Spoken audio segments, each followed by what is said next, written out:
In the dim light of a flickering night torch, swaying under the gusts of the autumn wind, Gregor walked along the cobbled streets of the old city. The alleys were narrower than the span of an outstretched arm, and between the stone houses, mist drifted like ghosts. Gregor clutched the leather belt at his waist, where a silver dagger hung, the only thing that could protect him from the horror lurking in the darkness. Over the past month, more than a dozen people had disappeared from the city. Only a few bodies had been found, and they were so drained that it seemed life had completely abandoned their veins. The old folks spoke of a dark creature roaming the night streets in search of blood. Gregor had dismissed these tales until his brother vanished without a trace, and now he was following the path of legend.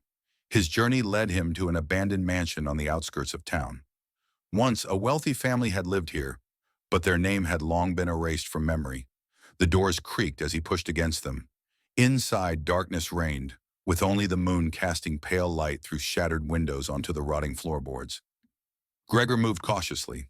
The air was thick with the scent of mildew and something more sinister, a metallic tang of blood. Then he saw her. A tall figure in a black cloak stood by the fireplace. Her eyes burned with a red fire, and her thin lips stretched into a predatory smile. "You seek your brother?" The creature's voice was silky, but within it lay an insatiable hunger. Gregor drew his silver dagger, but the vampire only laughed. "Do you not understand?" She stepped forward. "He is already one of us." At that moment, the doors slammed shut on their own, and another figure emerged from the shadows. Gregor froze in place. Before him stood his brother, but no longer a man. His eyes burned the same crimson hue, and his skin was pale as moonlight. Now Gregor had to make a choice, to perish at the hands of the blood drinkers or to become one of them. He stepped back a few paces, feeling the cold wall against his spine. His brother smiled, but the warmth of humanity was absent from that grin. "Join us," he whispered, extending a hand. Gregor shuddered, but his hands did not lower. He remembered how they had played as children in the courtyards of this city, how his brother had protected him from street bullies. But now the boy he once knew was gone. "I don't believe you," Gregor whispered. "This is not you."